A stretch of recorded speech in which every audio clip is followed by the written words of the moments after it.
troops of the Nigerian army deployed in the northeast have announced the rescue of Lydia Simon, a Chibok girl who had been held captive by Boko Haram terrorists for several years. A statement from the Department of Army Public Relations says Lydia, who was on serial number 68 among the abducted missing Chibok secondary school girls, was rescued along with her 3 children by troops conducting Operation Desert Sanity 3 around Ngoshe in Gwaza local government area of Borno State. Lydia is 5 months pregnant at the time, or was 5 months pregnant at the time of her rescue, and claimed to be from Pemi town in Chibok. The statement adds that Nigerian army troops deployed for counter-terrorism, counter-insurgency operations in the North Central on Tuesday, April 16, 2024, successfully ambushed and neutralized 3 terrorists who were on a mission to cause havoc. Let's get more on this. Joining us now is Dr. Agbo Ebuta, a family physician, to discuss the well-being of these girls, now young women. He joins us from Abuja. A pleasure having you on the program today. Pleasure having you too on an unfortunate note. Yes, and for 10 years, these girls turned women, having been living in the surroundings that were forced on them. What problems might they have encountered or might they encounter now as women getting reintegrated into what should be their former familiar life that has moved on without them? Well, indeed, the problems are quite a lot. But if you were to approach it from the health point of view, health is about physical, mental, and social well-being. So from the physical aspect, you have to check. There will be issues with communicable and non-communicable diseases. For non-communicable diseases, things like hypertension and diabetes may not be a major concern because of the age range of these victims, but communicable conditions and infections and diseases like malaria, salmonella. Malaria will be parasites, things like malaria, amoeba, and all of that. These are the parasitic infections we expect. Other infections will be helminths like worm infestations, like ascaris and the rest. We would also expect them to have bacterial infections that cause typhoid and salmonella, because these people have been living in the bush, so to speak, in some forest with very harsh conditions. So these are just a nutshell the physical health issues. But there's also a big issue, which is the mental health issues. The mental health issues are quite a lot. They would have issues like post-traumatic stress disorders, things like anxiety, and also some attachment to their whole environment. Some of these victims have been there for years, like the patient, the index patient you mentioned, has even had 3 kids. So she has a family within the captive, within the environment where she was kidnapped and taken to. So she has some bonding with these terrorists or these insurgents, so to speak. So she has a family with them. That is a problem for her, because it's going to have implications for her mental health, because you have, in as much as we have saved her from her problems, you are also taking her from an environment where she has somehow grown used to over time, formed bonds with, giving birth to children whose fathers are involved in some form of insurgency or the other. The third domain we need to look at is the domain of the social interaction. So the social dislocation this woman or these patients or these kidnapped victims are going to be exposed to is significant. They have been spending a significant number of time in the bush, moving from one place to the other.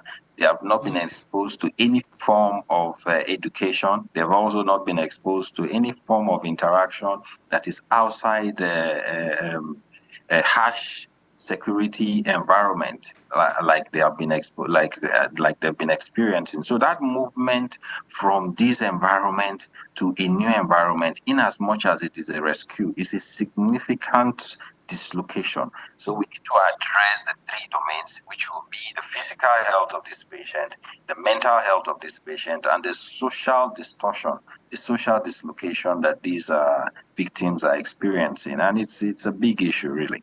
Right, and if we can talk about the social distortion, I know that there was a time, when we hear things like, the Stockholm syndrome that you just described, where the captives usually, find a way to run back to where they were rescued. Do you think, something like this may take place in the case of these girls? Well, it is a possibility.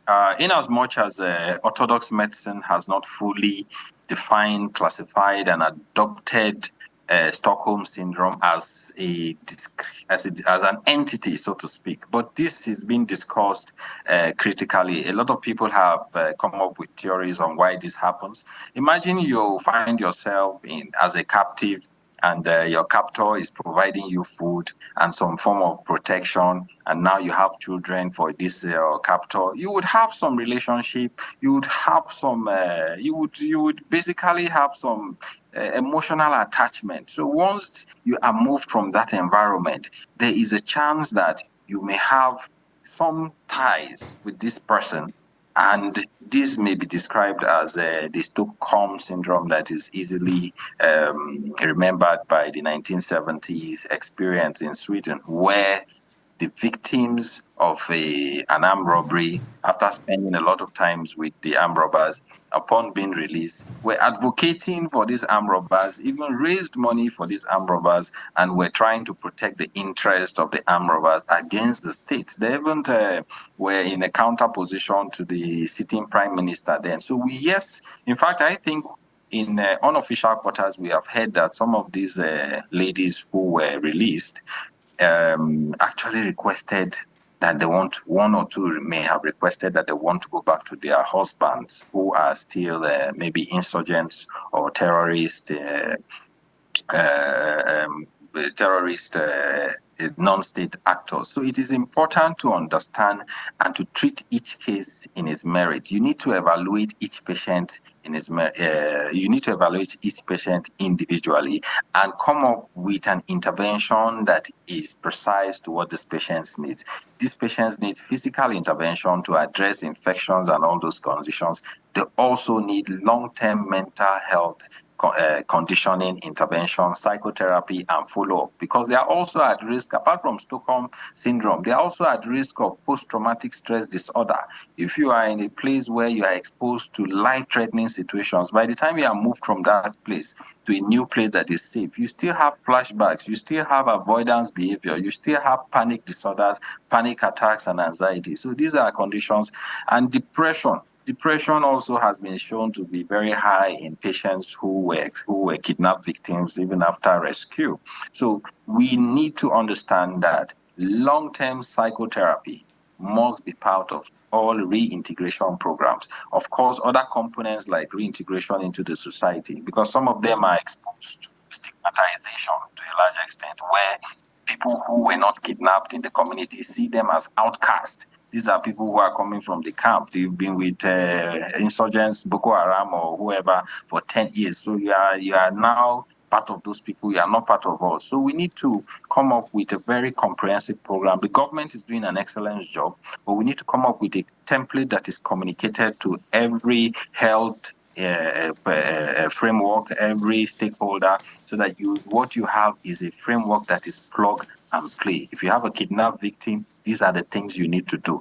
I don't know if we have a policy document yet on it, but we need to develop one. And if we've already developed one, we need to review it, update it in keeping with the times and the evidence-based facts that we have, and we publicize and distribute this to as many people as we can, so that as numbers of people who are rescued from the hands of kidnappers and insurgents are brought back to the community, we can offer them adequate physical intervention, adequate and optimal mental intervention, and of course do social integration for them, which will allow them to get back to work, go back to normal life, get back to school, acquire skills that will make them independent, and then also program them in such a way that they see themselves as saved and actually